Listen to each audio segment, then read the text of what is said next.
Bedheads, welcome to Sharing Our Pairings, episode 12, Fall Seasonal Pairings.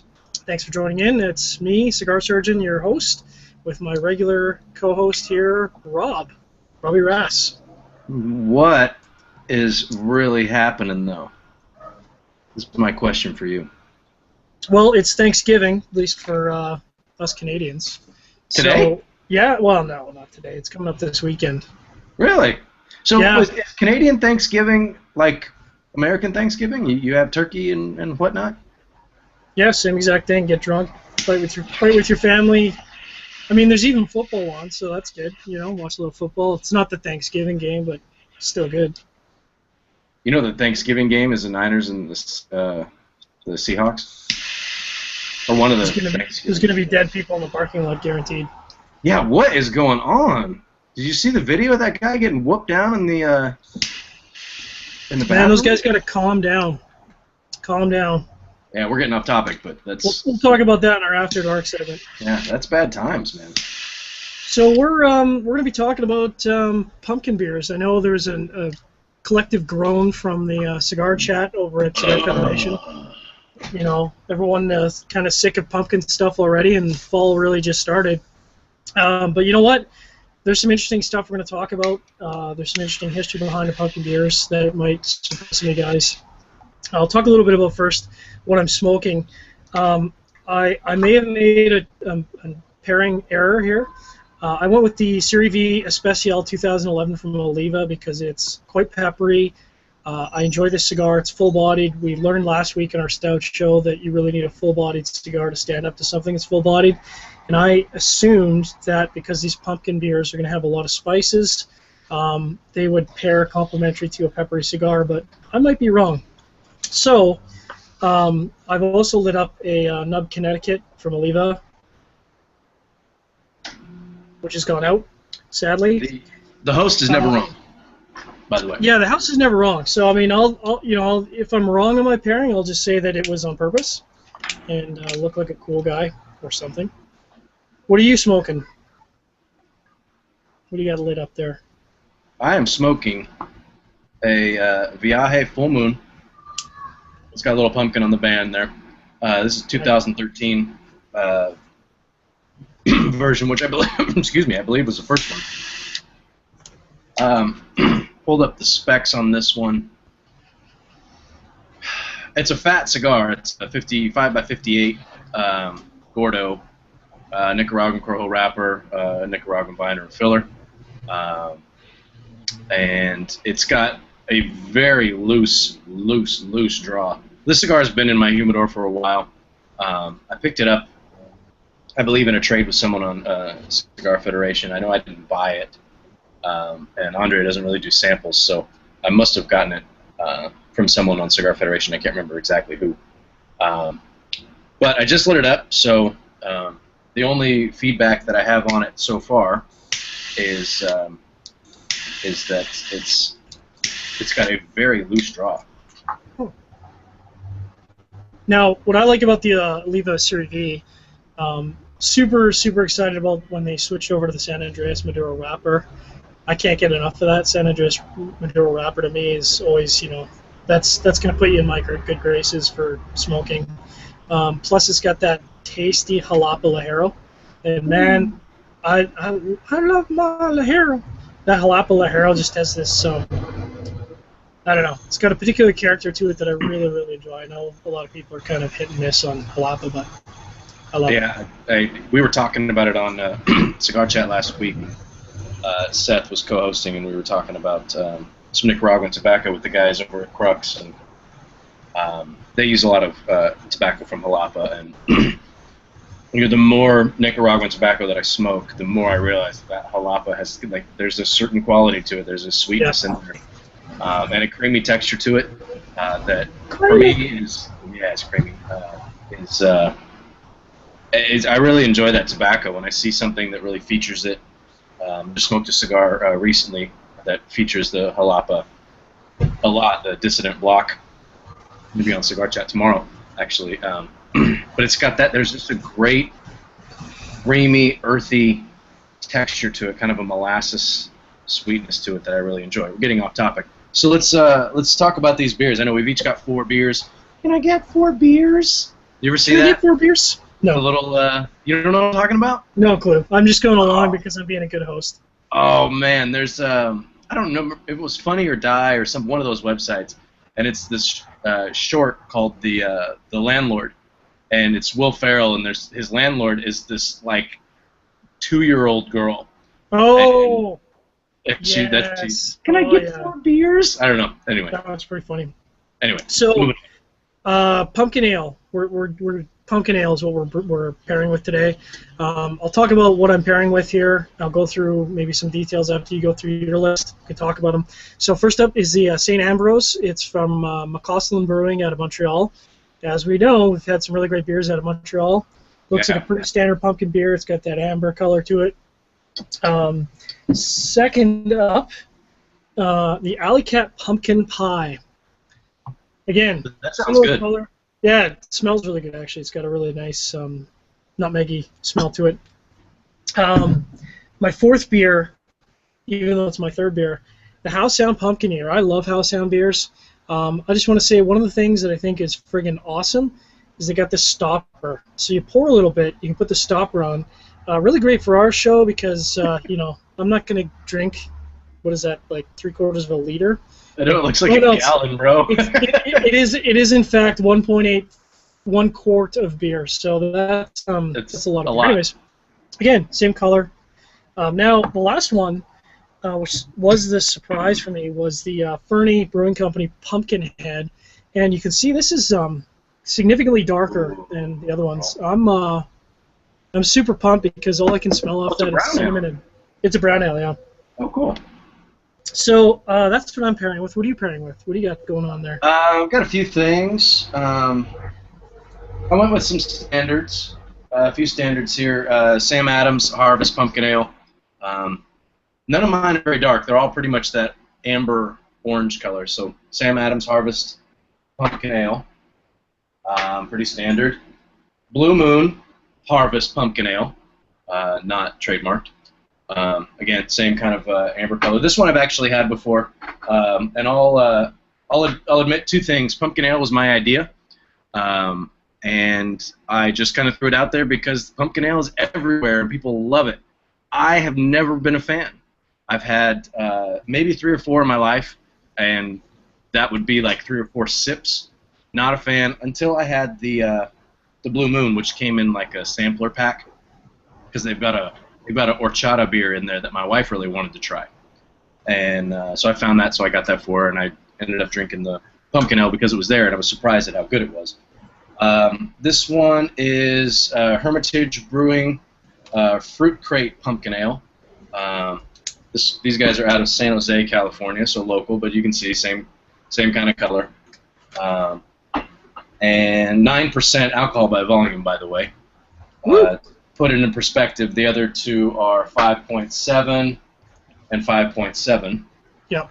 And then this big mamma jamma here, the Shipyard Smashed Pumpkin.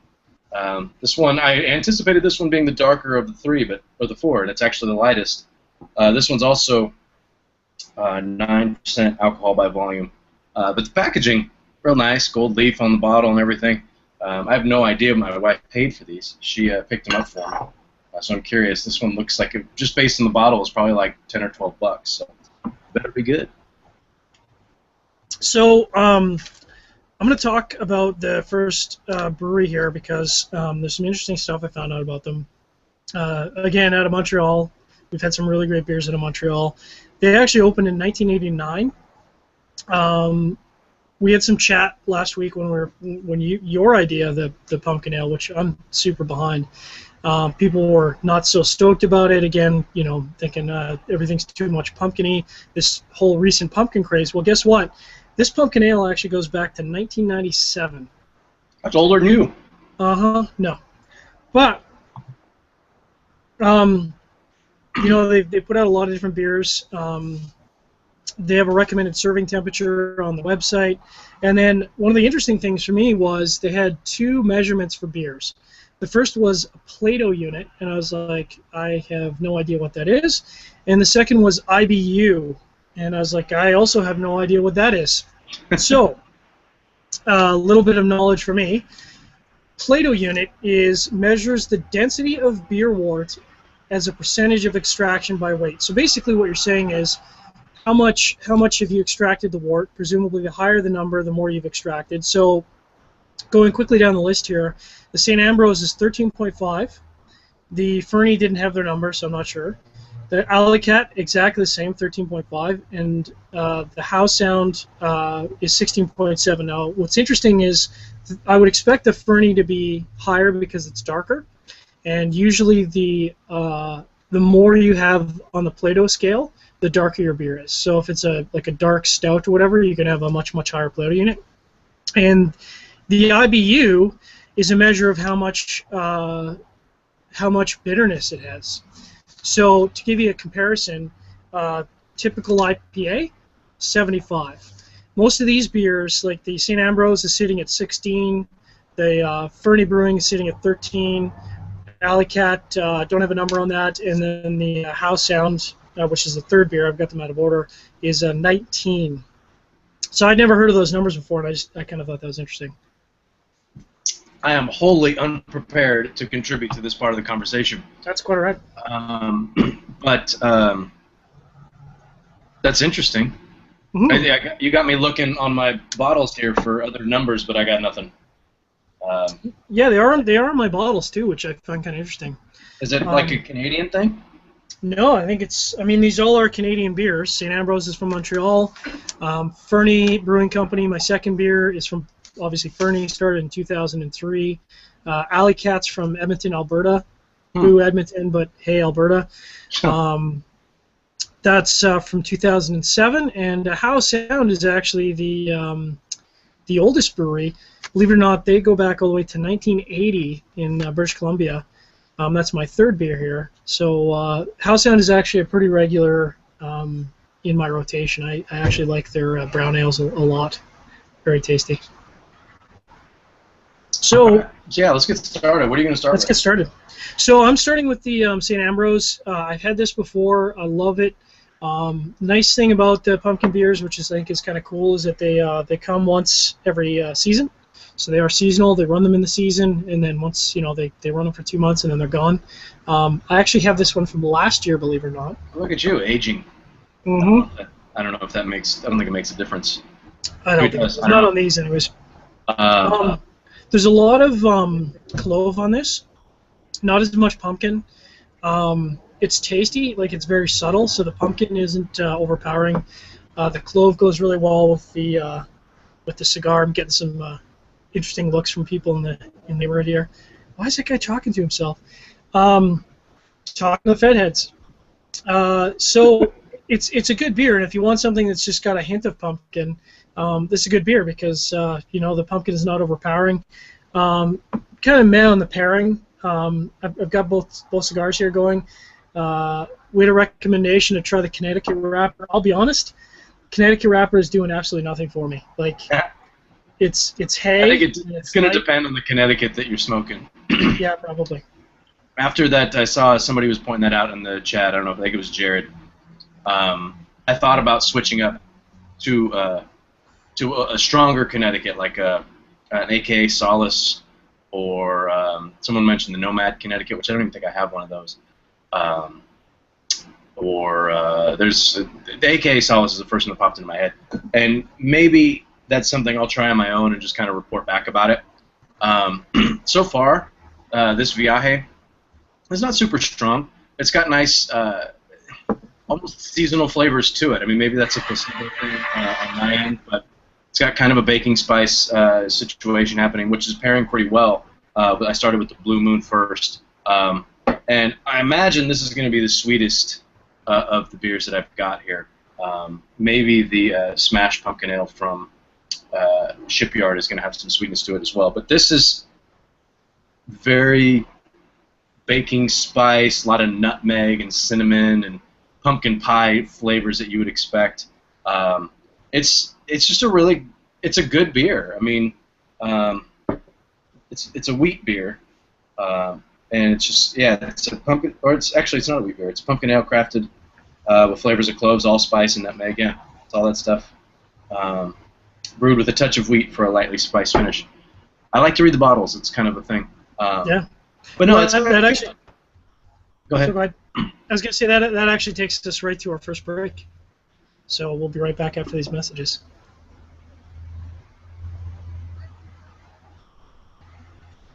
And we're back. This segment is actually brought to you by Armed Forces Radio Network. Since it is Canadian Thanksgiving, I am wearing my my T-shirt. Picked it up from Eddie Ortega. He's running a drive, and basically what this is it's I'm going to butcher this, but it's Wings for Warriors. So it's a non-for-profit organization that takes in money for wounded warriors, helps them out. It's a great project. As far as I'm aware, 100% of the funds are going directly to the charity. So I couldn't turn that down. I picked up a shirt. I know I'm Canadian, but I appreciate what American troops do for Canada, because they're not just protecting Americans, they're also protecting Canada. So this Canadian Thanksgiving, thanks very much for all the Canadian and American troops out there. Cool. Yeah, I think Eddie's still selling those shirts. I know when Catfish first posted that up on SigFed, I went over there to get one, and he had done like an initial run, and that was it. So I signed up and said, hey, if you're going to do another run, I want one. And I just got an email the other day that they're doing another run. So they're probably available if you go to, I think it's just OrtegaCigars.com. Yeah, I think what happens is they get a certain number of orders, and I think it's 14 or something like that, and it'll push it to run another order of shirts. So if you want one, like I said, it's for a good cause. Check it out. We've got the link on SigFed. We'll post it on the pairing show after as well. On the pairing page. And it's a cool looking shirt. Just to wrap up this first pairing, that I was so rudely interrupted while I was talking about. They're dropping bombs over there again, dude. That's crazy. They're coming for me. It's unreal. This pairing's nice. The beer in and of itself is sweet. The cigar is much more earthy, and it kind of dirties up the flavor a little bit, which I kind of like. There's a joke there. I'm gonna leave it alone. But nice juxtaposition, I think, of flavors with this first pairing. So it's working for you. Yeah. It's not. I mean, I'm not freaking out about it, but I'm not mad about it either. Okay. And this the Oliva Nub Connecticut, which I actually really enjoy this cigar with coffee. For me, it's a nice morning, afternoon cigar. I'm gonna take a couple more draws off it, but really not doing anything for me with this pumpkin beer. It's just not a good combination. Like you said, maybe if I'd gone with a Nomad or something perhaps stronger, but I'm not sold on the idea of pairing Connecticut with pumpkin at this point. Not sold. You got to go with something that's got. That's one thing I've learned. You've got to go with something that's got some kick to it. It doesn't have to overpower everything, but I mean, especially with these beers, because they're going to be bright, they're a little bit fruity. There's some spice in there. So with that, I think you have to play off that spice. At least for me, if you have a cigar that's real creamy, doesn't have a whole lot of kick to it, I think you're gonna drive it right into the ground. It sounds like that's what you're doing. Yeah, I mean, I'm getting some really odd flavors off this nub after having a taste of the pumpkin. And odd flavors is not usually something I want to describe on a cigar. It's like the nutmeg is sort of interplaying with the hay, and I'll tell you, man, it's a funky combination. Not a good one for me, I don't think. That's nutmeg and hay. That doesn't do a whole lot for me. No. So I'm gonna have some draws of this Oliva Serie V. It's gonna be nasty in the first draw. Actually, the Connecticut with the Serie V Maduro, also a bad combination. I get a weird, funky flavor for the first couple of draws. Yeah, I've noticed that whenever you switch from one cigar to the other. Now, yeah, it's almost, while you're doing that, switched over to the Sam Adams. This might be the darkest of the three. This or maybe the Hermitage, but I mean, not a big difference really. I mean, you look at these two. Yeah. Not much of a difference, as I'm showing that people listening on radio. But this is far less sweet than the Blue Moon. This Sam Adams. It's got more character to it from a beer standpoint. It's got more of a beer type flavor to it.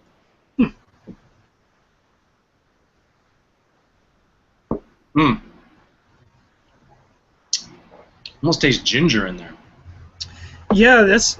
It's interesting you say that because I took a sip of my Alley Cat, my second beer, and that is significantly different than the first one. Ginger, orange peel. Yeah, there's a definite ginger note in here. Yeah, it's interesting because again, I'm not getting a ton of pumpkin. It's more I think the spices that I'm tasting off of that. And I mean, this is the pumpkin pie, so you know. Yeah, it sounds like these are pumpkin pie and the Sam Adams might be pretty similar. Yeah, I think so. Because it's not. I'm not getting a ton of pumpkin. I mean, you read the little. Again, I like to read the little thing on the label here. It says, "Early New England colonists were nothing if not resourceful. Lacking traditional malts, they added pumpkin to their brews, and the first pumpkin ales were born. Our adaptation uses a blend of caramel and roasted malts, along with real pumpkin to create a rich depth of flavor, unmistakable character." So there you go. There you go, haters. That goes back quite a number of years before us. Before Starbucks is around, you know, there's no Starbucks with the colonists. So, you know, you can hate on Starbucks for ruining it for the rest of us, but pumpkin's been around for a while. It's weird. This tastes like ginger beer. Like one of those, like the strong Jamaican ginger beer. Yeah, that's actually a good description. I love to mix that with make a dark and stormy. That is fantastic. But yeah, it's different. It's not bad. It's not bad. It's just not what I anticipated. I actually like it. Yeah, this is good. This is a good pairing combination for me. It's the juxtaposition of the flavors, and I don't know if I've never tried this Sam Adams without pairing it with the cigar, and I probably should. Moving forward, try the stuff before and then after. Because you have no idea what it tastes like now, regular.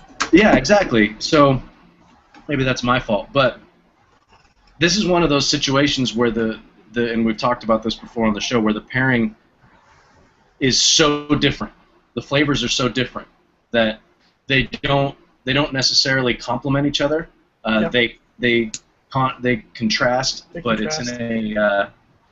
it's in a way that's not offensive. It's a contrasting flavors that I like. It's interesting. Now I'm gonna try this Connie because I said I would. You keep going back and forth between the cigars, and your palate's gonna be worse than mine. Same kind of thing as the first one, really. I mean, this is not. I would think that Connie would go really well with a something fruity, you know, like a really light ale. Summer ale. Yeah. Like a summer wheat. Yeah, like a summer wheat or something infused with some fruit. Something with some citrus in there. It's a mixture. Yeah, but like a Stiegl Radler, which is a what now? Grapefruit. Stiegl. We'll do a funky beer show at some point. Stiegl Radler. It's like a grapefruit beer. Sounds absolutely disgusting. It does. And I had one, and I got to tell you, it is the most refreshing beer on a hot day because really? It's like it's weird. I'm not a fruit beer guy. Normally fruit beers are not my thing, but Stiegl Radler on a hot day is so refreshing. It's just got the right amount of effervescence and yeah. Yeah, this Connecticut, which is delicious on its own, just not a winning combination with this pumpkin beer, I'm afraid. I'm going to go out on a limb and say, from a pairing standpoint, this is far and away my most. This show will be my best pairings, most successful pairings, because both of them have been really good. Very different, but I think the beers are very different. One's much more sweet, the other one's a lot more earthy, with that spice to it. Earthy is not the right term. It's got a lot more spice than sweetness. Yeah, baking spices. Yeah, earthy was not the right term. The cigar's got the earthy, but the balance, it's almost delicate, and I really like it. I'm surprised that to have the two beers be so very different, with the exact same name, and both play well together. Yeah, I mean I agree. It's surprising. I mean, you know, obviously neither of us are brewers, but it's interesting to me that you could find beers that are in the same category. And I guess it's it's akin to stouts, where even though it's a pumpkin beer, there's a lot of levers you can pull there to come up with combinations. So these two beers are definitely very different, even though they're in the same category of pumpkin ale. Yeah, I mean, so far I might give the edge to the Sam Adams. It's it's got a more that fall feel to it. And while we were getting ready to do this show, and I'm grabbing all these beers that have all this spice and fall feeling to them, I'm thinking, man, I want to pair this with some pipe tobacco. Yeah. Smoke a pipe and try some of these too. So I know that that's not really what we do here, but that might be fun to do at some point. Just because an aromatic pipe tobacco, my very extremely limited knowledge, might pair well with these as well. Or even maybe some port. It's really just an excuse for me to pour port. But I think some pipe tobacco and port might be really interesting. Anyways, completely off topic. And before our next break here, I'm going to cheat and move on to my third beer. Yeah, I'm doing the same. Pumpkin Eater, which I love the design on here. It's got like that it's got that great pumpkin on there. It's got a lot of writing on the side. You're talking about story, and they've got the story of the brewery on the side. Known as the grandfather of craft brewing in Canada, we are very proud of John's ongoing relationship with our brewery. High gravity pumpkin ale brewed with barley, fresh roasted pumpkin, hops, cloves, cinnamon, nutmeg, star anise, which is interesting, water, and yeast, produced in limited quantities. So, I drink this on a regular basis. I really enjoy their beer, so I'm expecting I'm going to really enjoy this today. So for my third, I'm going with the Shipyard. Hello. Wow. Okay, go. Tell me about it. That is pumpkin in a glass. That's what I was expecting. Is that good? Pumpkin, no, it's good. It's like a pumpkin pie. Yeah, pumpkin pie and pumpkin, very different. Yeah, it's like pumpkin pie. Now that is good with the Oliva Serie V. This is like my mind is almost going to a pumpkin pie with whipped cream on top. It is that pumpkin pie-ish. I'm really, really digging that with the sort of chocolatey spice of the pepper of the Oliva Serie V. So I moved on. Shipyard, Smash Pumpkin. This one's got like a whole dissertation on the back. I'm not going to read all of it. I'll just give you kind of the cliff notes. 9% alcohol by volume. Smash Pumpkin is a big-bodied beer, light coppery orange color, pleasing aroma of pumpkin and nutmeg. It's pale ale, wheat, and light Munich malts, combined with a natural tannin and pumpkin, and the delicate spices of hops. There's a sweetness and some fruit. This is the fruitiest of the three that I've tried. I know we got to go to a break, so we'll get into a little more of the detail on the other side. Cool. Well, we'll be right back after these messages.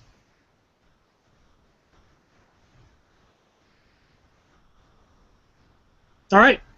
So thanks for tuning in to everybody, the Fedheads podcast people. I know you guys don't get a lot of love, so we're going to try and up the love. We appreciate anyone listening to the podcast, even though you're not listening live. Thanks very much for subscribing, tuning in, listening on iTunes or YouTube. This segment is sponsored by the Cigar Federation store. Get in, order up some Mason-Dixon project.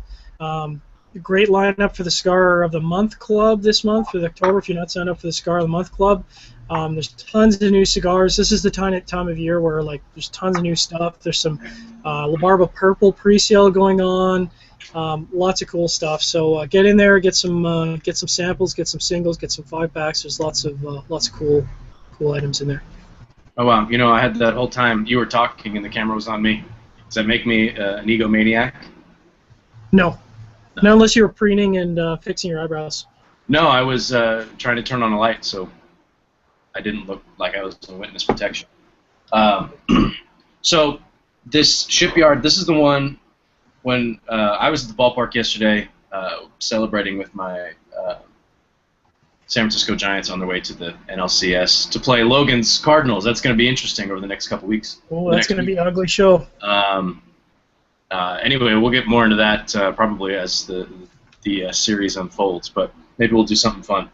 And I asked my wife, because she was picking these up for me, I said, when you go to Bevmo, ask one of the guys there about the pumpkin ales and get one that's kind of like I want a big, bold, like a stronger beer. Mm-hmm. And this is the one. I mean, this is full-bodied, as they say, but the flavor of it to me is brighter and fruitier.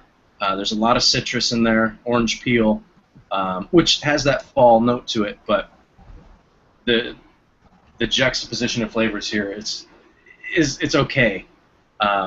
It's of the three, this one would be my least favorite. I think this might be my favorite beer on its own, based on the way that it tastes. But this almost feels more like a summery type beer, like we were talking about. I would think that a Connecticut might go better with this one. Okay. And again, sort of the same experience. I'm really not doing justice to this nub. Not good with this house sound. This so far is by far my best, or my favorite pairing here. This Olivisery V, like I said, it's got that chocolatey, creamy undertone with the pepper. Perfect complementary pairing with this particular house sound pumpkin beer. Like I said, it's pumpkin pie in a glass. Like it's absolutely delicious. It's got the right components of anise and cloves and cinnamon and allspice, and like it's a dessert in a glass to me. After talking a little bit, let the beer kind of work its way off my palate, took a sip of water, took a puff of the cigar, and while you were talking, I took another sip, and slowing down my rate of consumption of the beer actually brought the flavors more to the forefront. I was getting a lot more of the spicy stuff this time, a lot more of the nutmeg, the allspice. Interesting. It's kind of funny because the first few sips and puffs of the cigar, they were butting heads a little bit, but it took a sip of water, cleansed a little bit, and it's a lot better now. That's strange. I don't know. I mean, other than maybe just taking a sip of water every now and again, no matter what you're pairing with, is probably a good thing. But that cleaned it up a little bit, and that spicy, sweeter notes of this are coming out. Well, and I mean, to be fair, with what we're pairing here, normally you wouldn't try and go 4 different beers with a single cigar. That's probably not how you want to do things. So, yeah, one at a time. Like I said, for me, this house sound is the winner. I'm going to come back to this in a few minutes because I'm really enjoying that. But I'm going to move on to the last, which is the Fernie Brewing, which is this dark one. Oh. And I'll let you continue on with yours. No, I've got one more to do. One more to do? But yeah, it's interesting. I think my favorite part about doing this show is, I mean, really, we're not experts with beer or whiskeys or whatever. You know a ton about whiskey. I don't. I know if I taste it and I like it, I know that. I don't necessarily know why. I'm still learning the difference between the regions in Scotland and things like that. But the trial and error of it, I know that you're, and it's something that we need to point out because it's not perfect, and this isn't normally how you would want to try pairing things, because you're throwing a bunch of different things at your palate, and eventually you're going to get saturated. But the trial and error of it is really the fun part for me, because I feel like I'm learning a lot about these different styles of beers, comparing them, contrasting them with one particular cigar. I don't know. I just kind of like the experimentation of it all. Yeah, and I think what we've learned through these shows. I mean, this is episode 12, so we've been doing this for a little while now. And I think one of the big takeaways is, we've had some surprises. We've had preconceived notions, and then they've been blown out of the water, like with the IPAs, with the stouts. We went in thinking something would pair well or something would pair poorly, and then just experimenting flipped it on its ear. So, I mean, cigars aren't cheap, but they're also not $25 a cigar. So, I think you should have fun, experiment, try. I think especially with whiskey, the key is to push the envelope. I used to hate Islay whiskeys, and now I love Islay whiskeys. And the only reason that is because I continue to push my palate and try new things. And I think, we've certainly done that in the pairing show where I've tried a bunch of combinations that I probably wouldn't have tried on my own unless we're doing this for our audience. Yeah, I would agree with that. I mean, I still take away the cream soda pairing with that Siri R Esteli from La Gloria. I never would have paired those two. No, it's such a strange combination, right? You wouldn't think cream soda and anything other than, being a 12-year-old kid would go well and getting hyper on sugar. But, yeah, that was pretty interesting. So I moved on to Hermitage Brewing. This is a Fruit Crate Pumpkin Ale. These guys are local, San Jose, so right down the street from me. They don't have much of a story on their bottle here, except that pregnant women shouldn't drink it. 9% alcohol by volume. It is brewed with California Heritage pumpkins, whatever the hell that means. I don't know what a heritage pumpkin is. I know there's like the whimsical pumpkins that look like something out of a Disney movie that are all different colors and stuff. They're kind of flat. Maybe that's a heritage pumpkin. I really don't know. But this was the darkest of the three by a lot, so I figured this would probably have the most body to it, which is a common misconception in cigars, but I think with beer it might not be that much of a misconception. But this one's definitely the most full-bodied of the four that I've tried. It's got more bitterness to it. It almost has kind of stout qualities to it. That little bit of bitterness and the heavier flavors. I'm not too sure how I feel about the pairing just yet, but I'll experiment a little bit more. Tell me about which one you're drinking. So this is the Fernie Brewing Company. Again, they don't have a story on here either, but what they do have is a really cool image of a creepy pumpkin dude, which I dig. I like that. I like the art. This is definitely more allspice and cloves than any of the other three. Surprisingly, it's not as full-bodied as I would expect given the color. It's enjoyable. I would say this is probably the most balanced of all three. This is more sort of spices and pumpkin together. So rather than being a pumpkin pie, it's really the combination of pumpkin and spices, which is interesting and tasty. It looks good just based on the color. I'm judging it by its cover, which you're not supposed to do. But based on the artwork on the bottle and the color, it's all about the artwork. The color of the ale itself, it looks like something that I would enjoy. Just to get back to, I'll wrap up this Fruit Crate. It's okay. I think on its own, I think this would be pretty good. The pairing is okay. They're not mad at each other, but they're not like making out in the corner either. Just kind of, I don't know why I went with that analogy. After dark, man. Go stay for after dark. Anyway, 18+ segment. Yeah, I mean, it's fine.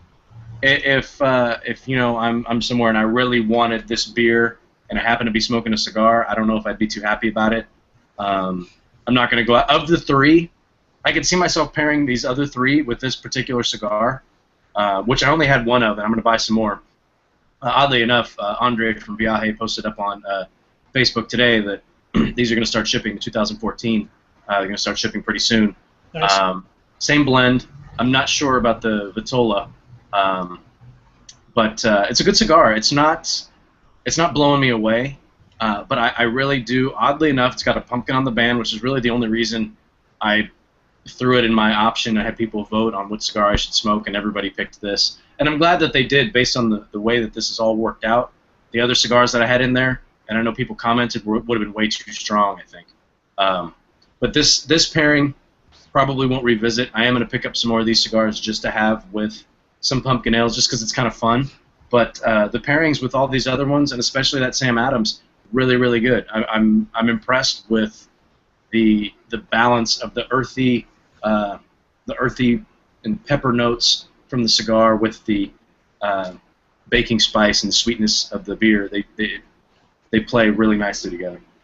And one thing I'd like to say is that I think on its own, I've tried 4 different beers, and on its own, all of these 4 beers are something I would enjoy. Like every single one of these beers are enjoyable to me. Especially the St. Ambrose. Like I said, it's a regular in my rotation. House Sound is a regular in my rotation. Alley Cat's new to me. Fernie Brewing's new to me. I would have to give the edge to the House Sound because again, it's that, to me, it's pumpkin pie in a glass, and especially with the Maduro, where it's got that chocolate, a little coffee, a little pepper, that is a really, really good combination. I don't think you can go wrong with that. If I were to do this on a regular basis, I'm with you. Most of these other beers, this is not the cigar to go with them. Maybe a Nomad Connie, or something with a little bit more full-bodiedness, and a Connecticut wrapper might be the way to go.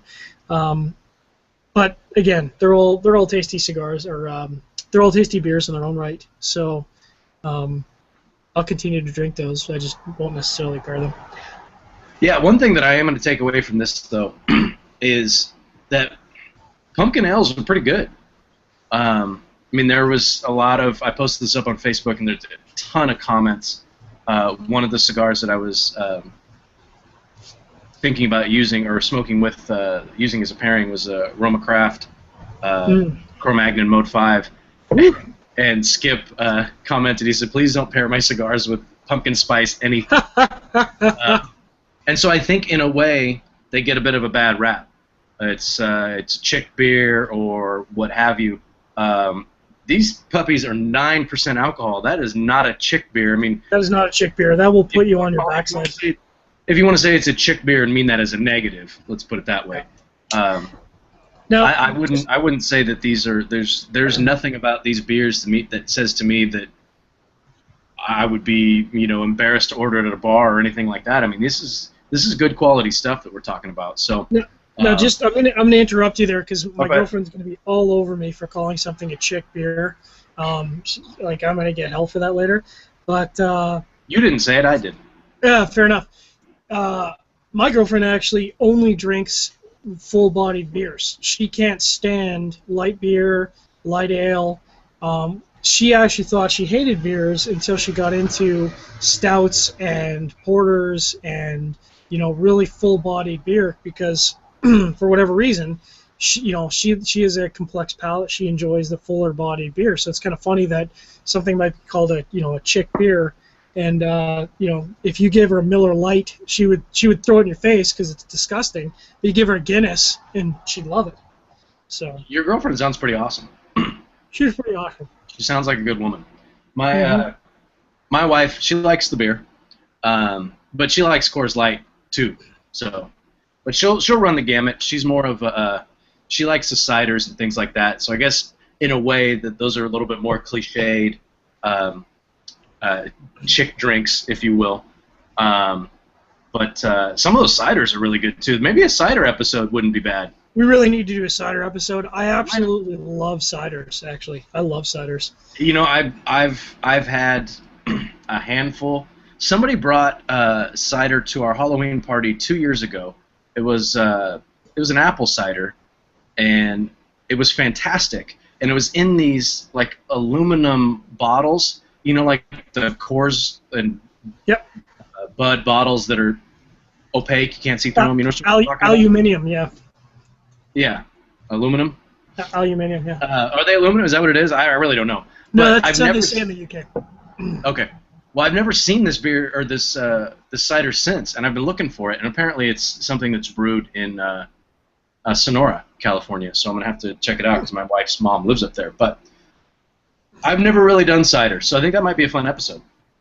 I think we might have to do that in the near future. But that actually takes us right up to our first regular normal segment. And I want to thank our Fed heads. I want to thank the AFRN listeners. I want to thank the podcasters. I know you guys sometimes, most of the time, can't listen to us live, but we appreciate you listening to us anyways. We like your input, so feel free to comment on the page. If you have a suggestion of a cigar pairing or a beverage pairing or whatever, please send it to us. We'd love to hear from you.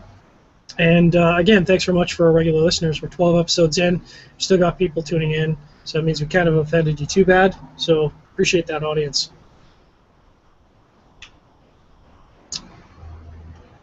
Rob apparently doesn't care about the audience. He has nothing to say. Well, no. Well, see, I did the opposite because last week I ran over you at the end, so I was trying to let you finish because it's your show. Thank you. But no, I'm telling you, if you guys have this Viaje, Full Moon 2013 is what I've got, but the 14s are coming out. And pick up some of this Harvest Pumpkin Ale from Sam Adams. It's a nice pairing, man. The sweetness comes out. There's still that little bit of ginger in there. It's very unique, and I really do dig it. And I appreciate the audience, but they already know that. And for me, again, Oliviceri V and the Pumpkin Eater, winning combination. Pumpkin pie in a glass. Absolutely delicious. Thanks again for tuning in. Don't forget to tune in tomorrow night. We have Cigar Chat at a regular time, 8 p.m. Eastern, with Dissident. Next week, presumably, Rob and I will be on. Don't know what we're going to be doing, but it'll be exciting. We appreciate you guys tuning in. Next Wednesday. Thanks to our audience, and thanks, everyone. Drink less and drink better. Drink less, drink better.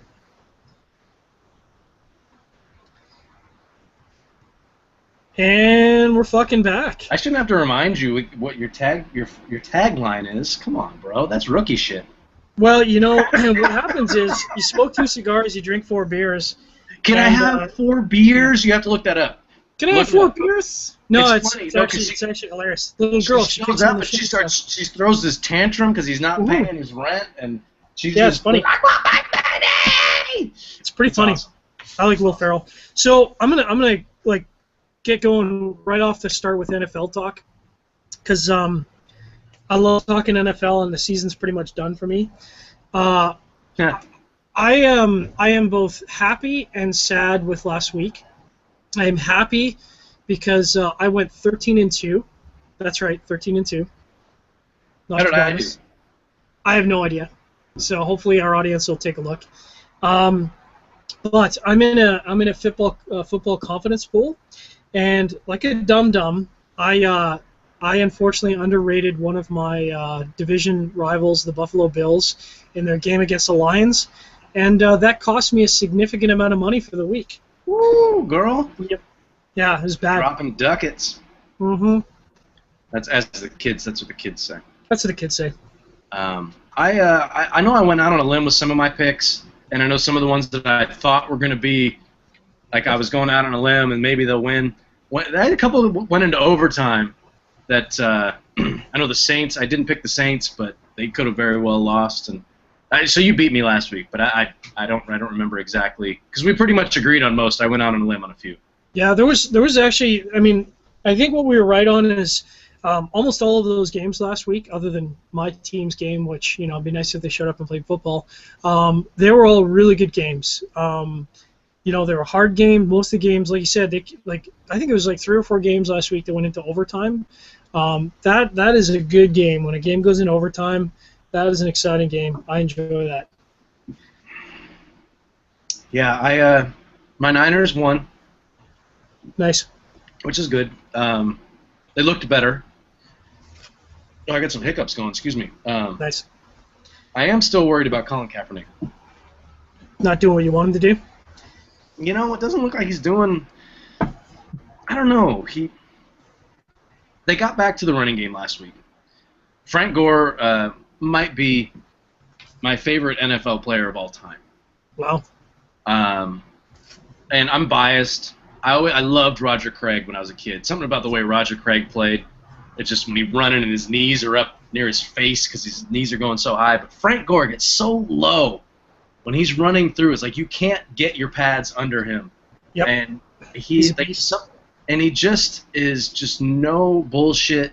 He's not making it rain. He's not, beating his wife. And I'm not making light of anything. It's just if there's a guy that you want to have to kind of hang your franchise on, the face of your franchise, he's that type of player.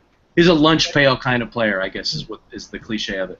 And I really didn't mean to make light of anything, and I'm not. It's refreshing to see a guy who goes out, does his job, and cares about it. And when a lot of these other guys, and it's all me, and he's not like that at all. I would love to wax poetic about my team, but I have absolutely nothing good to say about the Jets right now. They're playing garbage football. No one on the offense seems like they want to be out there and win a game. everybody in the defense is like bending over backwards to try and win that game. So, this is my shout out. I'm sure none of them care what I have to say, but as a fan, they need to get out there and win football games. I mean, if they need me to go out there and suit up, I'm sure I run a 40 in like 14 seconds. But you know what? Week and a half with some oxygen thrown in. But you know what? You're getting paid to play a game. You're an athlete. You've been playing it your entire life. Go out there and show some heart. You may not win the game, but you should at least look like you're trying to win the game. And honestly, I turned off the game in the end of the third quarter because I was so disappointed with the performance. It was just, and that's not to take anything away from Phil Rivers in the Chargers, because I thought Phil Rivers really brought it. They look good. Even with no running game. Even with no running game, which they brought. So I'm going to go down my list. It's probably out of order because I'm going in confidence this week, from most confident to least confident.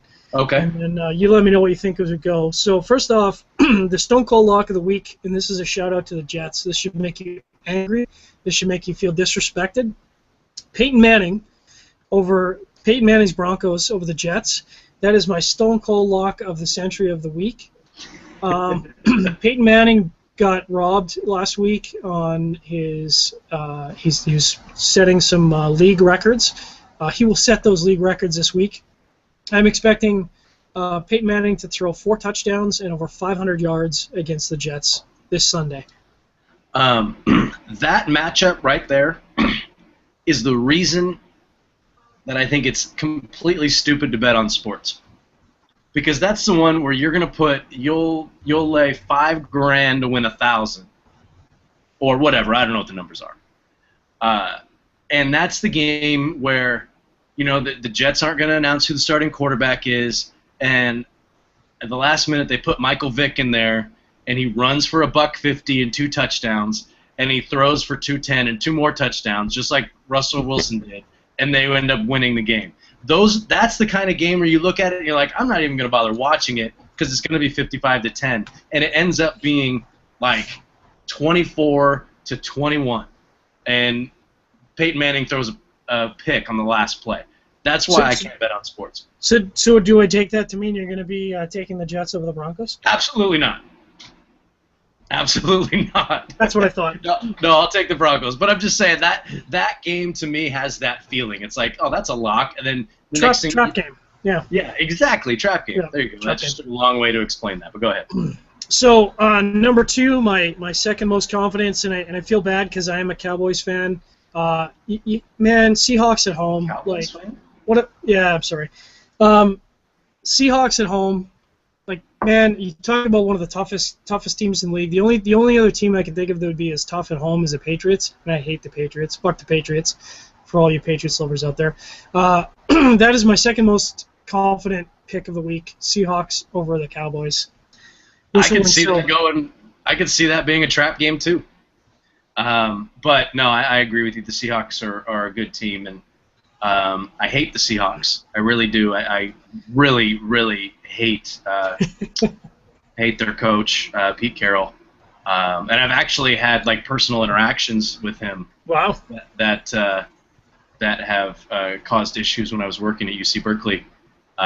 We would do on-field promotions. This is when he was coaching USC, and his team, he would have like in between. I want to say inning breaks because I'm in baseball mode.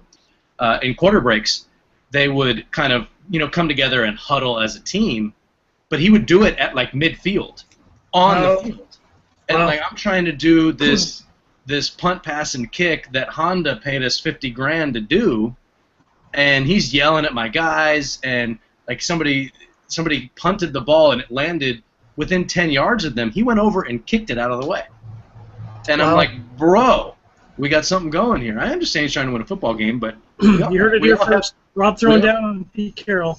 We all have our job. That's my Pete Carroll story. But yeah, I'll agree with you. I love Russell Wilson. I wish he played for another team.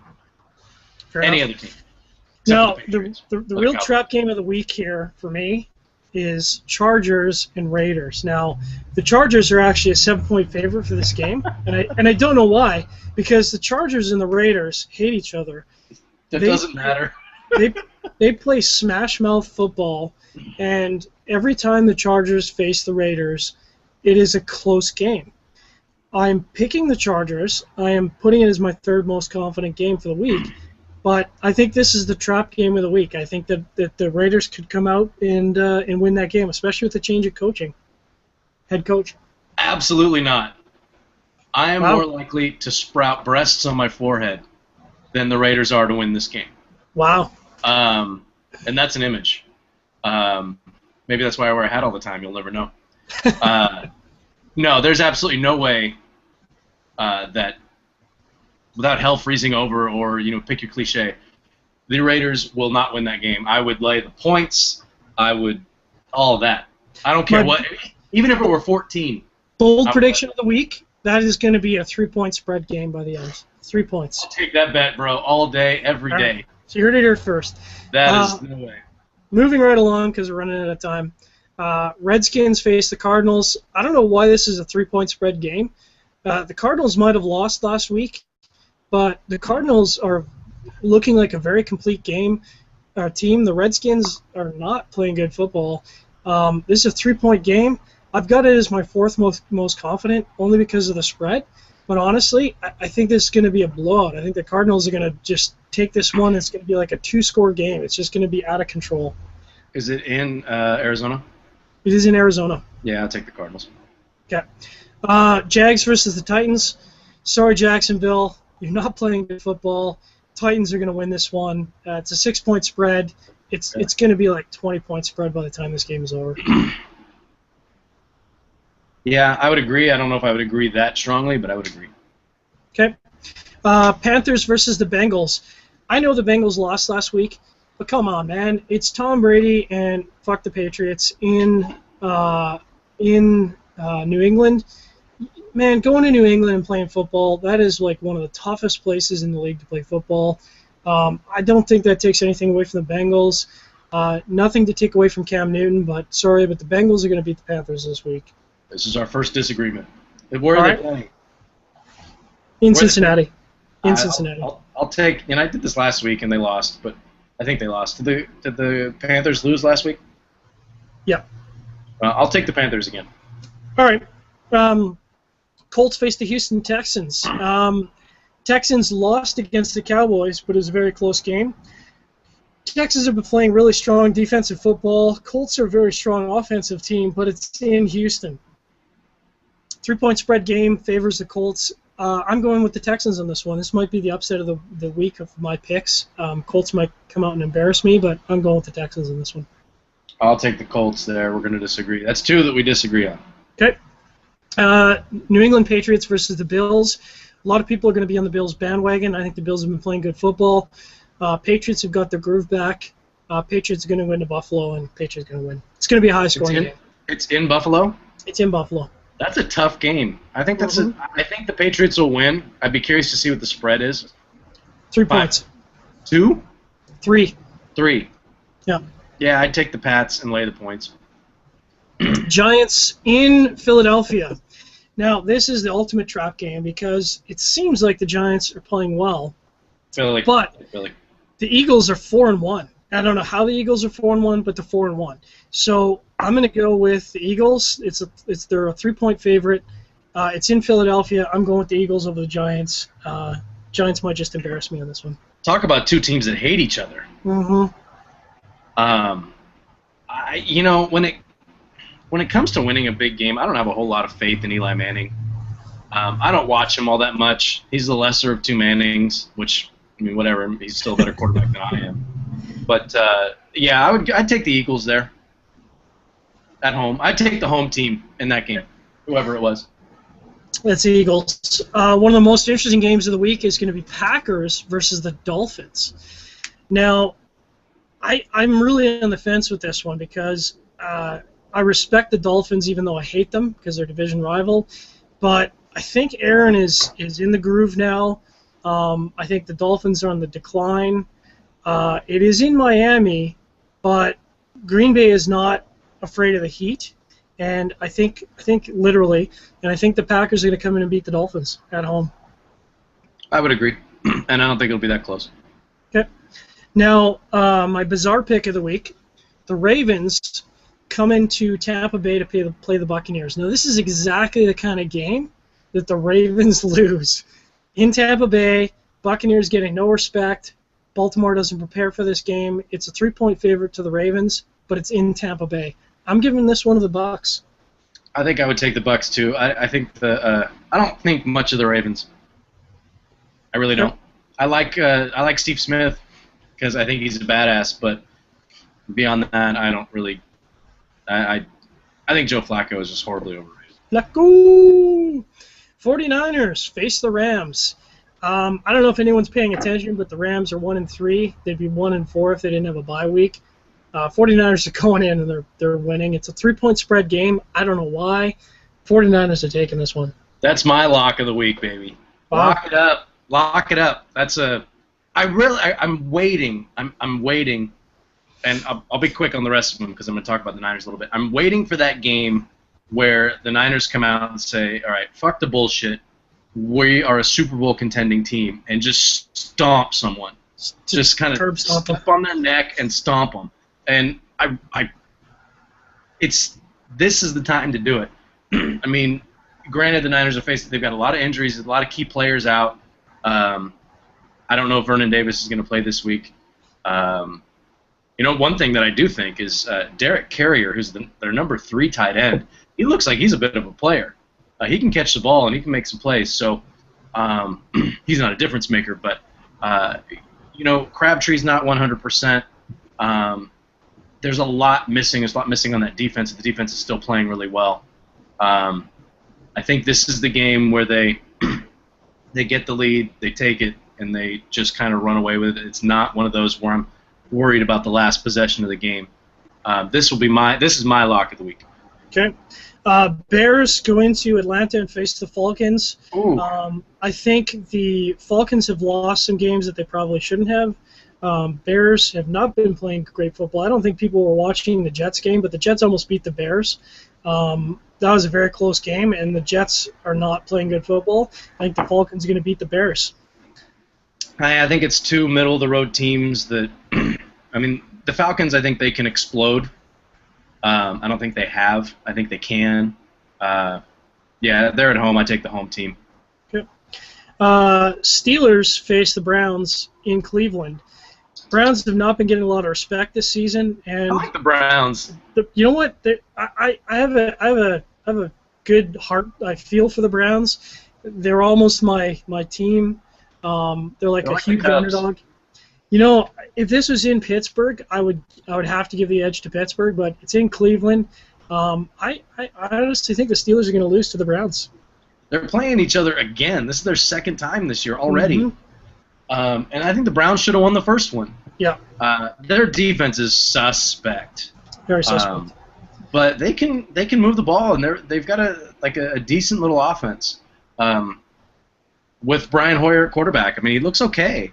Yeah. If they had Josh Gordon, it would be they would be a winning football team.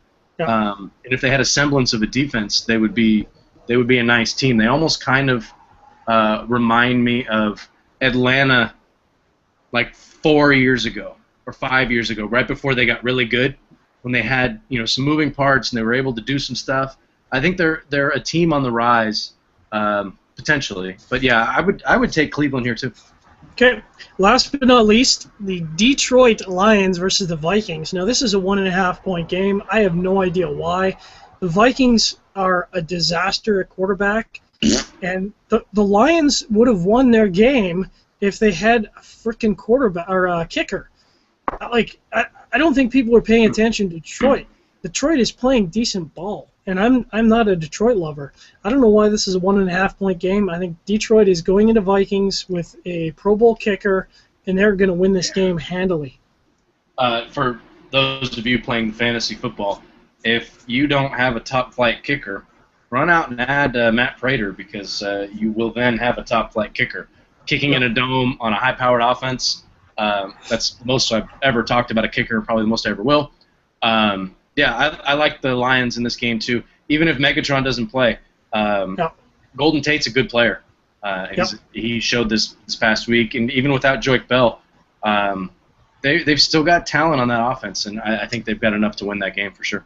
Kicker only matters when he misses 3 field goals. True story. Yeah. All right. That takes us overtime, and so wait, before we stop. Yes. I want to start a new thing, and I didn't run this by you. And this is your show. So, surprise. So you can veto this if you want. But I'm thinking, since every week we come into the show and we have 3 or 4 different beverages that we're pairing with, and we're sticking with one cigar for the most part. You tweaked that a little bit today. Yeah. I think that for every show, we should, that day, we're going to post what our pairings are going to be, what we're going to try to pair.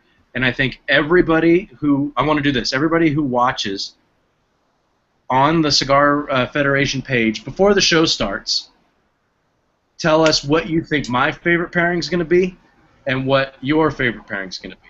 Nice. And whoever wins, whoever gets them right, or the closest, will win a prize from me. Nice. How do you feel about that? I dig it. Let's do it. And I only want to promote it going into next week's show. So we'll promote it leading into it, but then I'm not going to promote it anymore. I want it to just be kind of a thing. If you watch the show, you know, so you're going to get involved. Podcast listeners, you have a leg up here because you're not listening live. So podcast, So it's so every week before the show starts, or they're time stamped when they're posted. At least before we start saying what our favorite ones are, and maybe that'll be my job to keep an eye on what the comments are. Post on the site what you think our favorite pairings are going to be. Whoever gets closest to right will get some kind of something. I got a ton of cigars I can send out and some swag. But if anybody ever gets both of them right, one guess per person. You can't come in and just guess everything. One guess. Email Rob at cigarfederation.com.